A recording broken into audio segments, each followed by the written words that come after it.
The loss of my father and my wife within 3 days period. I was losing control and not feeling good and hitting the bottom of the road.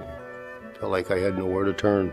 We were forced to move. He had nowhere to go. I came from an unhealthy childhood, and I don't want her to go through anything near that.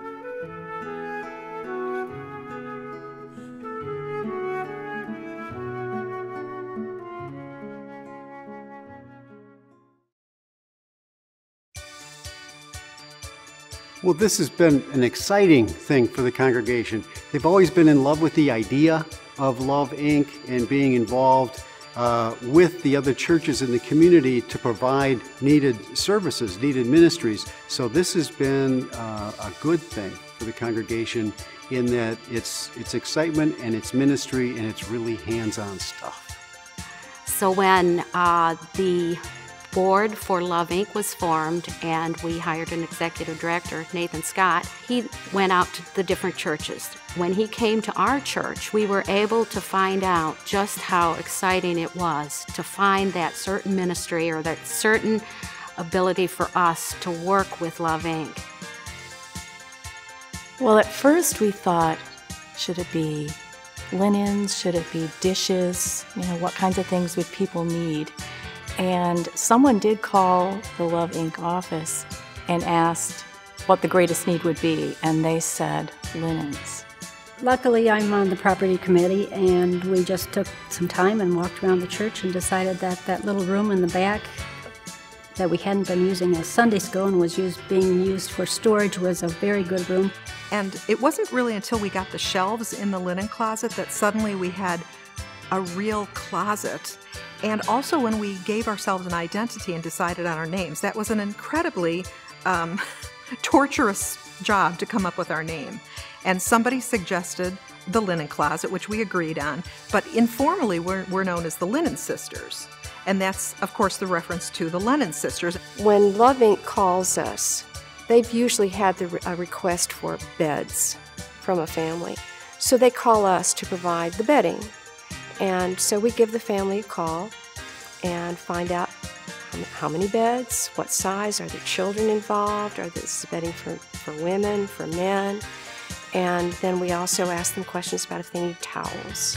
So we've got a sheet that we use to keep track of what people need. We gather all of that up and then take it into the homes. So we had refreshments, of course. We had large tables for receiving the linens, which were amazingly just mounded up by the end of the day. We had a table where people could create potpourri bundles to be put with the linens that are delivered. We had 2 other tables where people were hand-making cards that would go with the linens.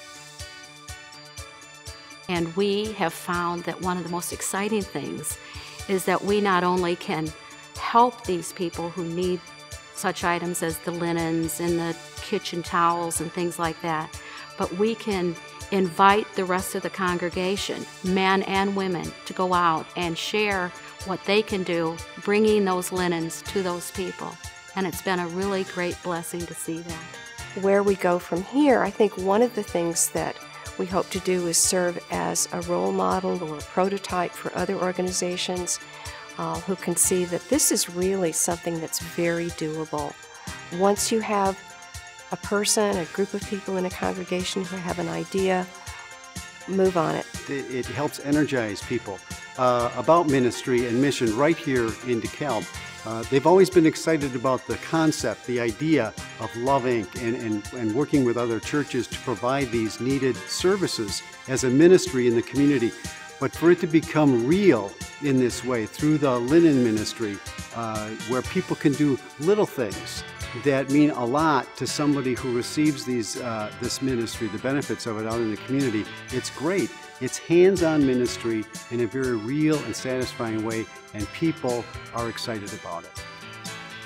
When I called Love Inc., I talked to David a lot, and he encouraged me, brought me closer to the Lord than I'd ever been in my whole life. Made me feel like life was worth living again. This is our family.